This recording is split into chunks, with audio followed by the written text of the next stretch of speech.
I always enjoyed sports, especially growing up with a bunch of boys. Being an Indianapolis Colts fan as well as a Cubs fan was just a part of my family.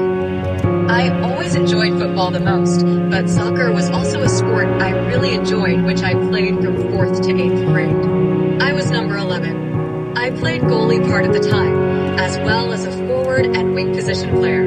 It was the only time I loved to just run. In 7th grade, which was the only year I played football in school, I wore number 9. I enjoyed football, but was also discouraged because I was not big and only got playing time because the coach felt bad for me. I grew to love football a lot, but it was too late to have the opportunity to play on the football team while in high school. I will say that if I had to do it all over again, I would have tried out for the football team in high school, even doing band and choir as well. I had a few classmates that did it, and I regret realizing it too late. I think that is why it meant so much to me in 2012 when I got the chance to play football in a league close to where I lived. I was getting to do what I never got to do, and I'm grateful I got that opportunity. I was a wide receiver who would sometimes play defensive back or safety as well. I didn't play a ton, but a lot more than I ever did in 7th grade. The guys on my team were great, and I got to play with one of my very best friends, Troy Nichols. We actually won the whole thing, so it was even more special. Troy became one of my best friends who I lived with a couple different times later on as I went through my really difficult situations. He was always there for me and helped me feel like I really belonged. I also enjoyed baseball with the rest of my brothers playing in Little League, which is where I met my best friend the next summer after we moved to Milford. It was only God that made my best friend Chad play baseball for us to start our incredible friendship of 31 years. It is a deep friendship and bond that I could never have even dreamt of asking for. Always there, always faithful to our friendship through everything we faced. He once told me something which I hold in confidence between us, but showed the kind of loyalty that can rarely be found. He did not even like baseball, which I found out later down the road. We were actually on a red team called the Indians. We didn't win a game that year, though one game against the Braves, the blue team. We almost won. The cool thing too was that my oldest brother Jason and my brother-in-law Tim were our head coaches. Not a great record, but a great year nonetheless. It was July 1995 when, in 1 week's time, I lost the dog I loved so dearly, and also found out that same week of my brother's 5th birthday that he had a cancerous brain tumor. I remember being at my best friend's house, which in hindsight was probably for the best, when my mom called telling me Sandy had died after being struck by the mailman. I bawled my eyes out on the phone. Even now writing this book 31 years later, it still makes me cry. I remember my mom being on the phone with her mom and not realizing I had picked up on the phone upstairs thinking someone had called. I was only on there briefly, but heard my mom say we all seemed to be taking it pretty well. Immediately thought, this is devastating to me. Sandy was older when we moved to Milford, so she was a little slower and didn't have room to roam like she did before.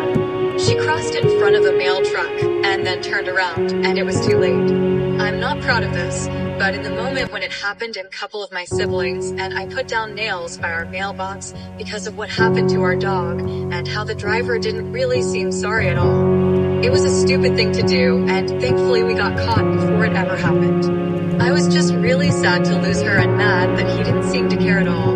I know the right thing to do is forgive, which wasn't easy to do for quite some time. My brother's diagnosis was a pretty big shock to us all, and between chemo and radiation treatments, my mom, dad, and brother spent a lot of time down at the Riley Children's Hospital in Indianapolis. It was a time of really praying and asking God to do a miracle, and he did. My little brother became cancer-free. Because of a wonderful family from our church referring us, we got to go on a 7-day trip where a few days we were on a big redboat cruise, and the other few days at Disney World paid for by the Make-A-Wish Foundation. Years later, we actually were able to refer that same family who had a daughter go through cancer as well. Getting into Hitchcock wasn't as difficult as being in middle school, as I grew a foot and a half my freshman to sophomore year. It is amazing what a little physical height can do to change how much you get picked on. As I came into high school, I was honestly a bit clueless about what was going on. I'm not sure if I was just more distracted by the cute girls I saw in the hallway that were out of my league, or just so wrapped up in doing band and choir, what I've always done, freshman musical, Joseph.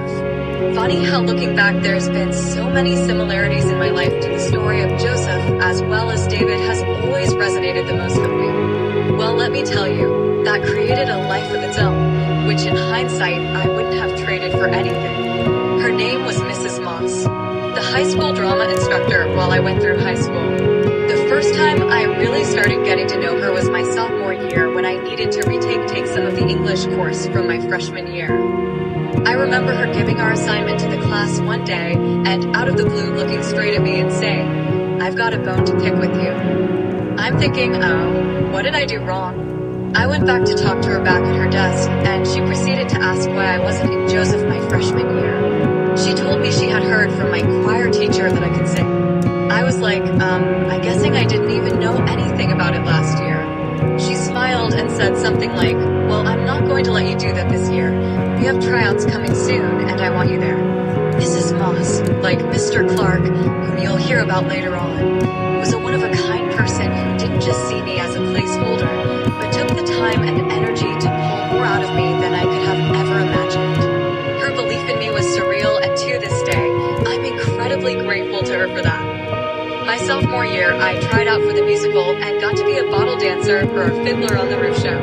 It was such a fun time, and our small team of bottle dancers actually did a dance routine with actual bottles on our heads that were not attached to anything, without dropping one bottle all 3 nights of the show. It was pretty incredible how well she taught us, and how well put together all of her musicals were. My junior year, I got to play the part of the sheriff in Oklahoma, which was also a lot of fun. I remember really liking the outfit, mustache, and fake revolver I had in my holster. My senior year we did the Music Man, and I really enjoyed that as well.